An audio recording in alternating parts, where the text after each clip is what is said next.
Luis Quispe Candia, presidente de Luz Ámbar.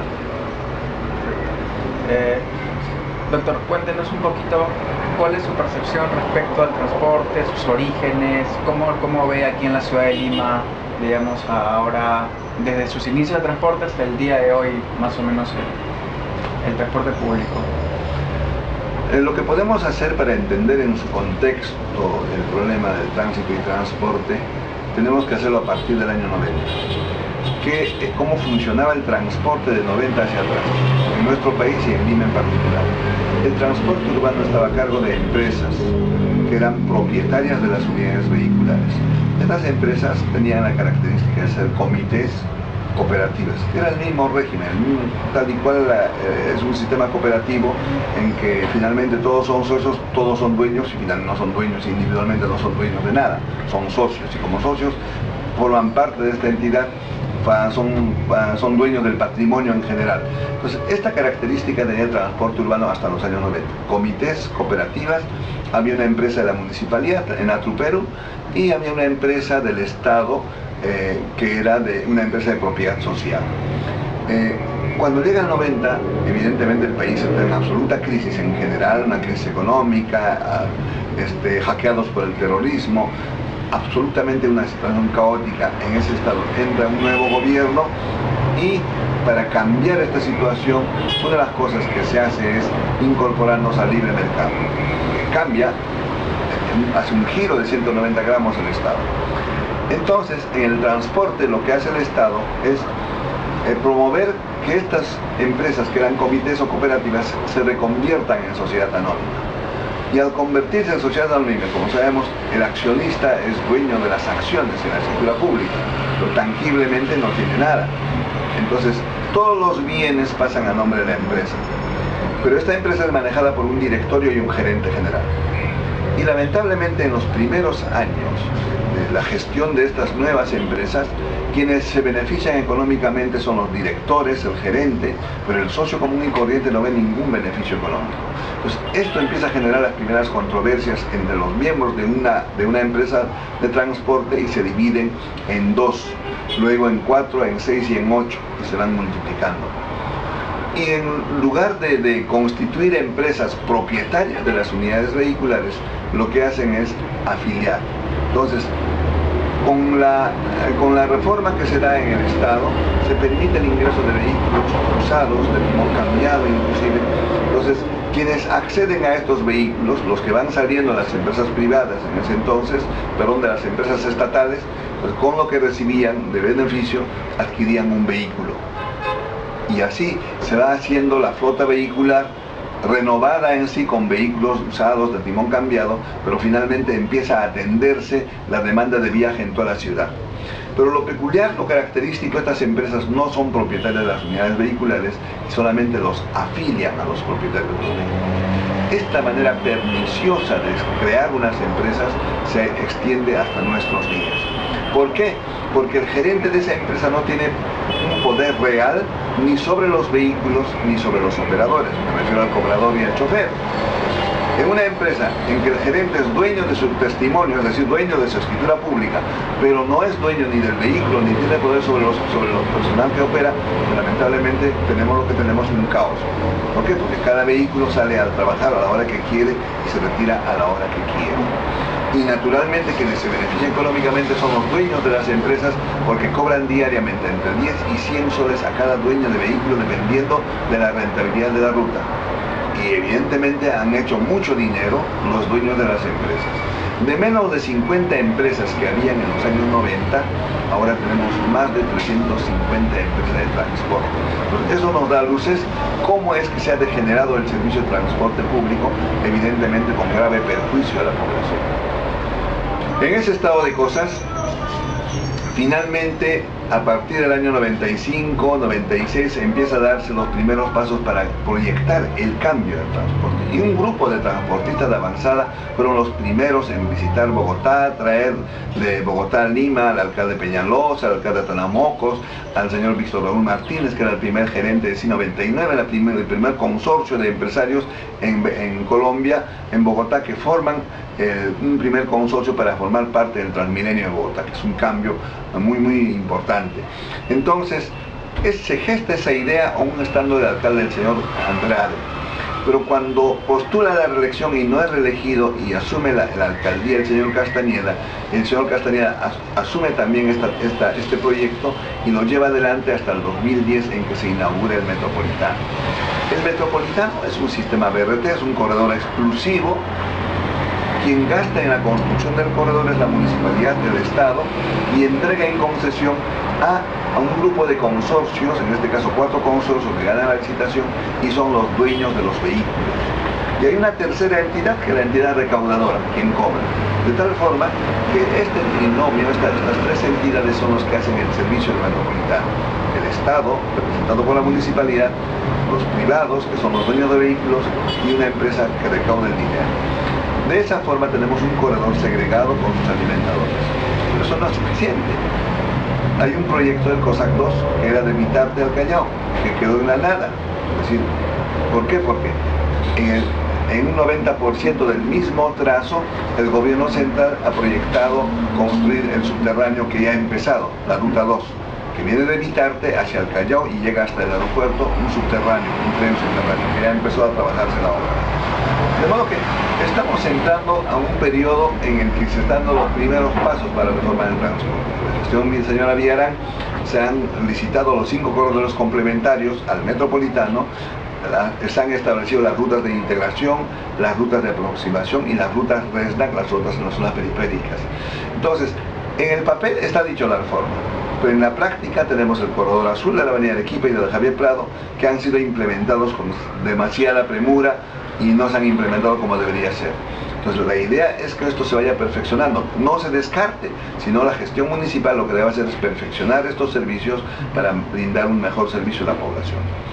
De modo que un servicio que apenas 1 millón de personas se benefician, tanto con el metropolitano como con el tren que ya tenemos en ruta, la línea 1 del tren. Pero todavía tenemos más de 15 millones de viajes que no son atendidos sino por el transporte tradicional. Un transporte que no cumple con los 4 principios fundamentales que son el tiempo de viaje, que es el tiempo del punto A al punto B, que debe estar fijo, que no tiene que ser ni antes ni menos ni más, tiene que ser un tiempo establecido, que no se cumple. La frecuencia es el intervalo de tiempo entre un vehículo y otro. Tampoco se cumple porque los vehículos se incorporan a la hora que quieren, por donde quieren y hacen la ruta hasta cuando quieren, en absoluto desorden. El cuarto es la seguridad, que consiste en que el conductor esté ecuánime en condiciones de trabajar como corresponde un máximo de 10 horas en 24 horas. Algo que no se cumple, trabajan 15, 16, 17 horas en 24 horas. Y finalmente el confort, la comodidad, que tampoco existe. De modo que en el transporte tradicional no se cumplen los 4 principios fundamentales para un transporte urbano. Y lo que tenemos al frente es un proyecto que está empezando a caminar y calculo que por lo menos esperaremos 10 años para ver el cambio en nuestra ciudad. Pero entre tanto, podemos ver deficiencias que se presentan en este servicio. Por ejemplo, el pasaje universitario. La ley dice que el pasaje universitario no debe ser más del 50% del pasaje adulto, el medio pasaje, o el pasaje diferenciado, que es el pasaje universitario, y también en esta misma norma se establece el pase libre a los bomberos y policías. Pero ¿qué ha ocurrido? En nuestra ciudad, lamentablemente, los transportistas, con tal de ganar más dinero, para soslayar esta ley que los obliga a cobrar el medio pasaje, no hacen el pasaje diferido que hay en la ruta. Ellos han establecido en la mitad, el 50% al mayor pasaje. Si ellos cobran en una ruta, qué sé yo, 3 soles en todo el recorrido de extremo a extremo, le ponen 1,50 sol el pasaje universitario, cuando no debiera ser así. Si hacen un pasaje diferido durante el trayecto, debe ser el 50% de lo que están cobrando, o sea, 50 céntimos, será 70, 80, 1 sol, no sé, pero el 50%. Pero ¿qué tiene que hacer la autoridad para hacer cumplir esto? Obligar a que su tarifario esté claramente establecido, ese 50%. ¿Qué debe hacer la ciudadanía? ¿Qué deben hacer los estudiantes universitarios? Nos hemos orientado el año pasado, este año fue en radioprogramas, y al poco tiempo un grupo de estudiantes presentaron su denuncia a INDECO, que es donde corresponde. Un joven universitario, cuando sus derechos son mellados, tiene el derecho de ir al DICOP, quejarse, presentar esa denuncia para que sancionen a esa empresa por no respetar la ley. Es decir, un mal servicio de transporte, como cualquier mal servicio, debe ser denunciado ante INDECOP, porque es la autoridad competente para ello.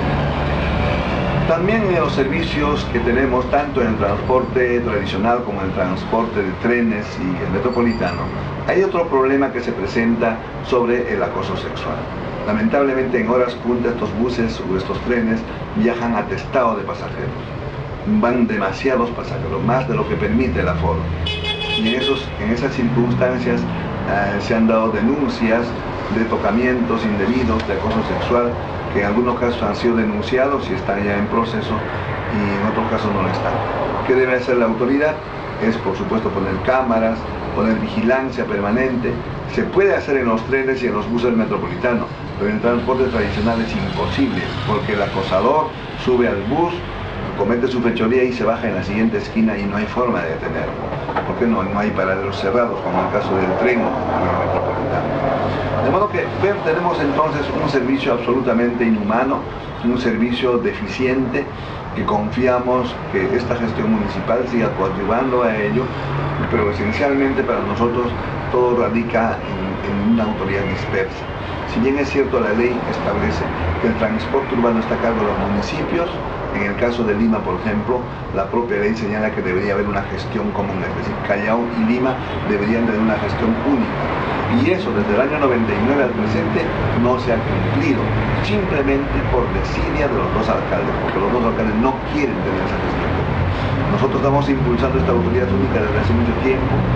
El Ministerio de Transporte ya ha hecho suya también esta iniciativa, han convocado un taller y una consultoría extranjera que ya concluyó y sus recomendaciones son iguales. Está pidiendo que haya una gestión única, una autoridad única para el caso de Lima.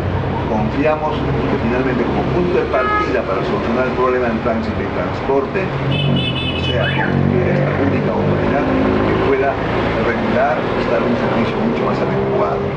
Por otro lado, los accidentes de tránsito se deducen, ocurren en estos vehículos precisamente por lo que hemos dicho, porque no hay un control de parte de la empresa y la autoridad es imposible que controle a toda una flota. Están circulando en las calles de Lima aproximadamente 35.000 vehículos de transporte público y es imposible controlar ni con inspector ni con policías.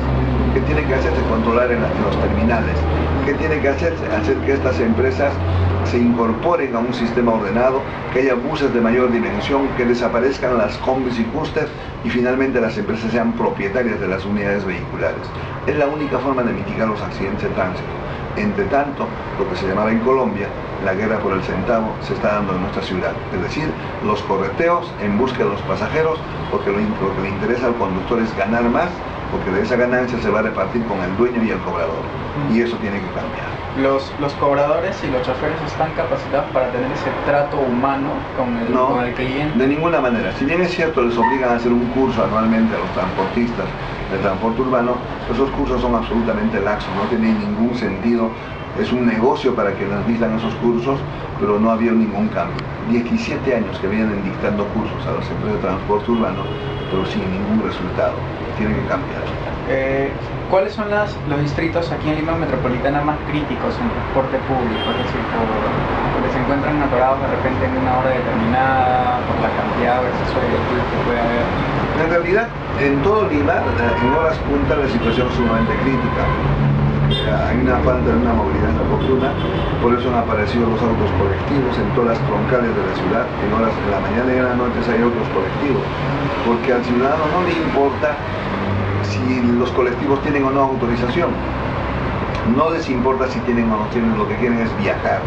Y si se presenta la oportunidad de viajar en un auto pagando un poco más de lo que debe pagar en un servicio de transporte urbano, lo hacen. Pues por eso es importante mejorar el transporte urbano con mayor prioridad. Las autoridades competentes, es decir, el Ministerio de Transporte, que es la autoridad, la autoridad competente en relación al tránsito y transporte, porque tiene la facultad de ser rectora en este tema, pues tendríamos que cambiar para que desde ahí se hagan los cambios. La municipalidad no tiene la capacidad de lograr un cambio definitivo. Más o menos se tiene como un indicador o número de cuántas líneas y cuántas rutas existen en Lima Metropolitana. Claro, 450 rutas existen en Lima, a cargo de 350 empresas. Una situación enorme. Ajá. Es un desorden total por eso. Y en cuanto a los vehículos, digamos...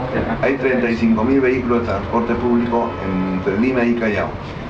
¿Cuáles son las, digamos, las horas puntas en realidad? Las horas puntas empiezan desde las 6 de la mañana hasta las 10 de la mañana.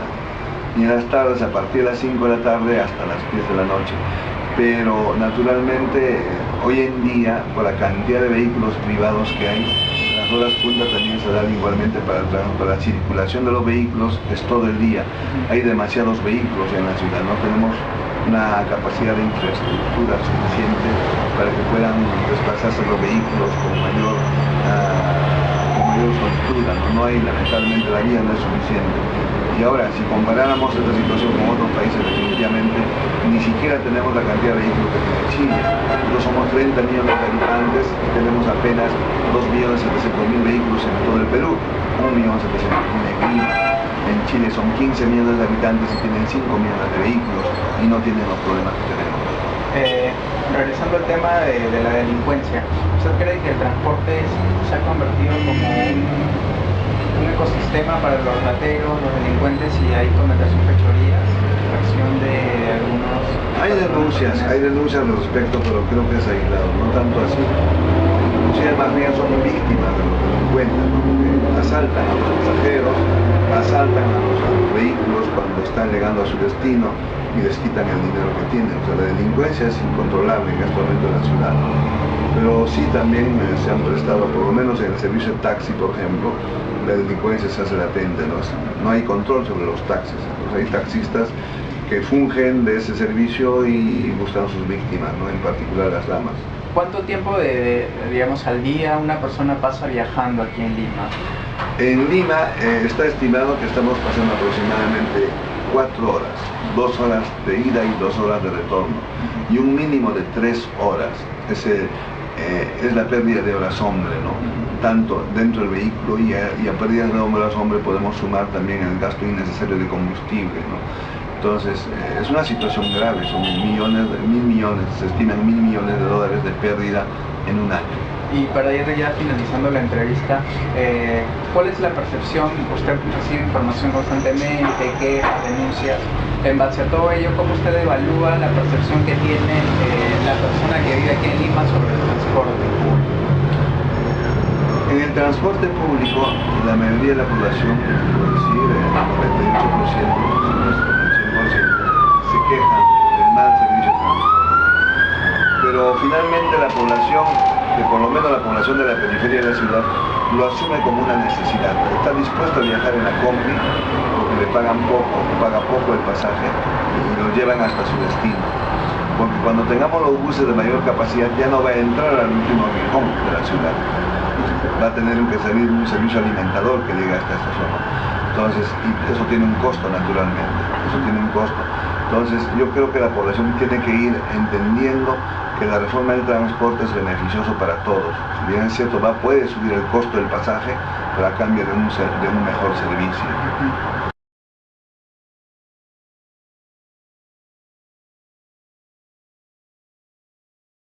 Al incremento del parque automotor, efectivamente, en los años 90 solamente había 650.000 en todo el Perú, 450.000 en Lima. Ahora, como acabo de dar la cifra, se ha multiplicado por 3. Entonces, es enorme la cantidad de vehículos que hay. La Asociación Automotriz, que es la entidad que agrupa a los representantes de marcas en nuestro país, anualmente este año ha reportado un promedio de 210.000 vehículos nuevos que se incorporan en el parque automotor, y desde los años 2000 ha ido incrementándose cada vez más, menos vehículos usados y más vehículos nuevos. Evidentemente es un reflejo de una situación económica que ha mejorado notablemente en nuestro país, y también un poco la idiosincrasia nuestra, ¿no? De que el que tiene dinero lo primero que hace es comprar un vehículo como una opción, digamos, a creer que se va a movilizar más rápidamente, pero llevado a la práctica pues no va a ser así. no va a ser más rápido con su vehículo porque la congestión es mayor. Entonces a eso sumamos una infraestructura vial deficiente, que a lo largo de estos años no se han preocupado nuestras autoridades. Recordemos que Lima se ha extendido en forma horizontal, no así en forma vertical, recién se están construyendo edificios. No se ha planificado la ciudad. Si una ciudad que no se planifica y que crece en forma desordenada, es lo que tenemos como resultado. No hay vías amplias, no hay vías rápidas, solamente tenemos la vía expresa que es inconclusa en Barranco, que está proyectado desde el año 64 hasta el puente Atocombo. Todavía no se construye, recién el año pasado se ha aprobado para que construyan finalmente, pero todavía estamos en la época preparatoria de esa obra. Y así hay varios proyectos por el periférico vial norte, es Javier Prado La Marina, cruza los dos cerros en Independencia y se une a San Juan Lurigancho, una obra que también está inconclusa. Es decir, no hay planificación urbanística en la ciudad. Si bien es cierto, tenemos aquí este corredor en 28 de Julio y Wilson, que acaba de terminarse, no va a solucionar definitivamente el problema porque es una zona que, si bien se todavía congestión, no era el más crítico. Hay lugares de Lima que son mucho más críticos. Y lo que tiene que estar acompañado este bypass de paso a desnivel es con regularizar los semáforos. Pues si en Paseo Colón se embalsa el tránsito o cruzando la vía, el túnel, al otro lado hay un semáforo a 100 metros que también está en rojo, entonces no sirve de mucho.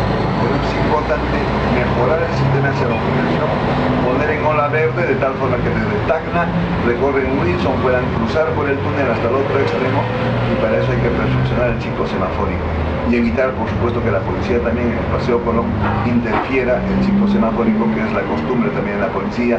En lugar de comunicarse con la municipalidad y tener un trabajo coordinado, cada quien hace por su lado. La policía ignora el semáforo y dirige como cree que como debe ser, mientras la municipalidad, mediante sus ingenieros, programan el tiempo del ciclo del semáforo, pero de nada sirve. De modo que ahí tenemos dos autoridades también que necesitan acercarse y solucionar el problema, ¿no? ¿Cómo cree que va a ser un futuro Lima, el ritmo que está creciendo el parque automotriz y la infraestructura, ¿no? ¿Va a ser un caos? ¿Va a mejorar? Naturalmente. Yo había dicho hace 2 años que en 2 años en Lima tenía que implementarse el pico y placa. No se ha hecho hasta ahora, supongo que en algún momento la autoridad tomará en cuenta. No puede seguir circulando tantos taxis, en Lima hay cerca de 200.000 taxis, ni siquiera en la ciudad de Nueva York tiene esa cantidad de taxis. El taxi es un servicio caro en cualquier parte del mundo, el taxi es un servicio exclusivo. Para acceder a manejar un taxi en cualquier país los exámenes son exhaustivos. En Londres tiene que pagar 60.000 euros de garantía, tiene que dar un examen sobre 20.000 preguntas. En nuestro país cualquiera es taxista, simplemente impone un letrero y es taxista. Entonces eso tiene que cambiar. El taxista tiene que ser un servicio exclusivo, bien pagado, de tal forma que no tengamos 200.000 taxis rondando muchas veces vacíos por la ciudad y evidentemente un taxi barato. Y existe el colectivo precisamente porque el transporte público es deficiente. Estamos pasando por un periodo crítico en el transporte. A nuestro entender, aquí la responsabilidad tiene que recaer en el Ministerio de Transporte, es el órgano rector que tiene que poner la solución al problema. La municipalidad no tiene esa capacidad. Tiene que ser una autoridad única que maneje el transporte como es en otros países. El pasaje puede ser subsidiado como es en otros países, porque aquí tenemos un pasaje de 2.50 del Metropolitano, un sol 20 corredor azul de Arequipa, un sol 50 a la Marina. El transporte tradicional pone su tarifa lo que quiere, es decir, hay un desorden en todo esto, ¿no? Creemos que el Estado tiene que subsidiar parte del pasaje para que la población se beneficie. Perfecto, listo. Muchísimas gracias por su tiempo. Gracias también.